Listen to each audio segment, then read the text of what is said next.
আসসালামু আলাইকুম দেশবাসীরা, সবাইকে আমি আবারও ফেসবুক লাইভে আসি। আমি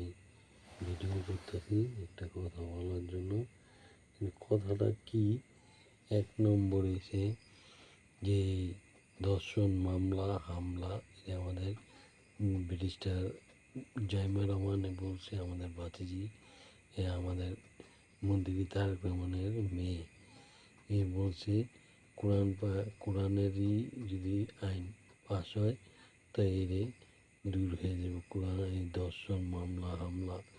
এগুলাই। ঠিক আছে, একবার কথা ঠিক আছে, আমাদের ব্যারিস্টার জাইমা রহমান ভাতিজি, তোমার কথা ঠিক আছে, কিন্তু তোমার বাবারে বলতে হবে এটা কি। এক নম্বর এসে তুমি ঢাকা নারায়ণগঞ্জে, তারপরে এই দিনাজপুর, মাদারীপুর, শরীয়তপুর, জামালপুর, তারপরে এই ময়মনসিংহ, এরপরে যশোর, তারপরে অনেক জায়গায়, এরপরে এই জায়গায় ওইদিকে ধর্ষণ মামলায় হামলা হইতেছে, কেউ প্রেমে ফান্দে হালায় মাইরে হালাইতেছে, কেউ ইয়ে করতেছে, অনেকে শিশু বাচ্চা, অনেকে 5 বছর 10 বছরের, এরপরে মাদ্রাসায়, তারপরে মাদ্রাসায় পড়াইতেছে, কিন্তু 5 বছরের মাইয়া হুজুরের এই হুজুরেরা, যে যারা কোরআনেরই যারা মৌলবি, হ্যাঁ এই কাম করতেছে। কিন্তু এটা আইনটা নিতে হবে, কিন্তু এই আইনে যদি ধর্ষণ মামলা হামলা, এই 5 বছরের মাইয়া গো, 10 বছরের মাইয়া গো, 7 বছরের মাইয়া গো, 2 বছরের মাইয়া গো, এই যদি এর হয় তো বেটার কি ভাই, মাইয়া এই মসজিদ, এবারে স্কুলে পড়তে দেব কী ভাই। আমি